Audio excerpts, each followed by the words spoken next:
The house stood alone, dark, silent.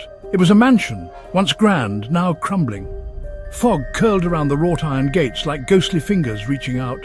The windows were dark eyes, watching, waiting. Rain began to fall, a cold drizzle that sent shivers down my spine. I shoved my hands deeper into my pockets. Why was I here? What had compelled me to come to this place?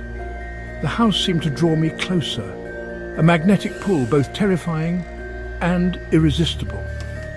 I hesitated at the gate, then pushed it open. The rusty hinges screamed a warning. I ignored it.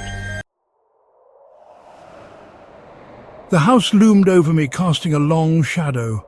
The air grew colder as I approached. I could hear the wind whistling through the cracks in the walls like mournful cries. The front door hung open as if inviting me inside, or daring me. I took a deep breath and stepped across the threshold. The smell hit me first, musty air, decaying wood, and something faintly sweet and rotten. It was darker inside than it should have been. The only light came from the sliver of a crescent moon hanging in the sky outside. I fumbled for my flashlight and flicked it on. The beam cut through the darkness, revealing dust-covered furniture and cobwebs hanging from every corner. A low sound sent shivers down my spine. Was that a whisper? I whipped around, my heart pounding, but saw nothing, just shadows dancing in the dim light. I continued deeper into the house, each step echoing in the silence. The air grew heavy, thick with unseen menace. Why did I feel like I was being watched?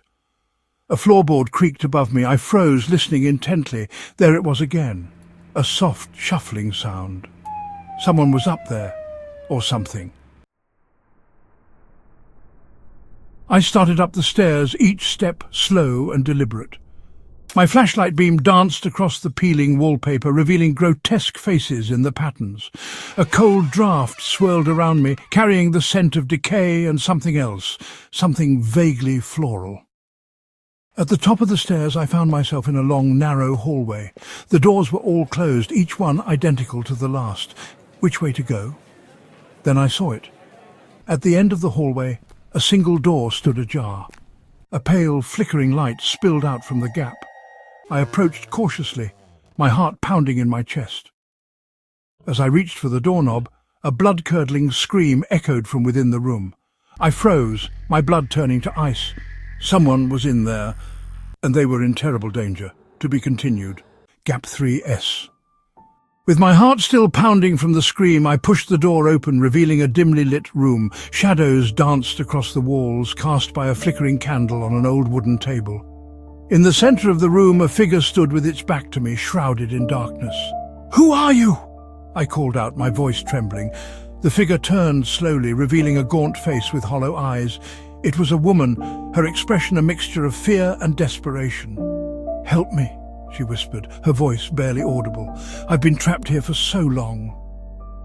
Before I could respond, the walls of the room began to close in, the shadows growing longer and more menacing. The woman reached out to me, her fingers cold and clammy.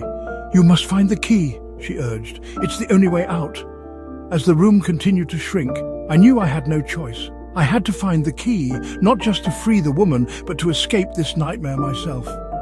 The hunt was on and time was running out. Thanks for watching.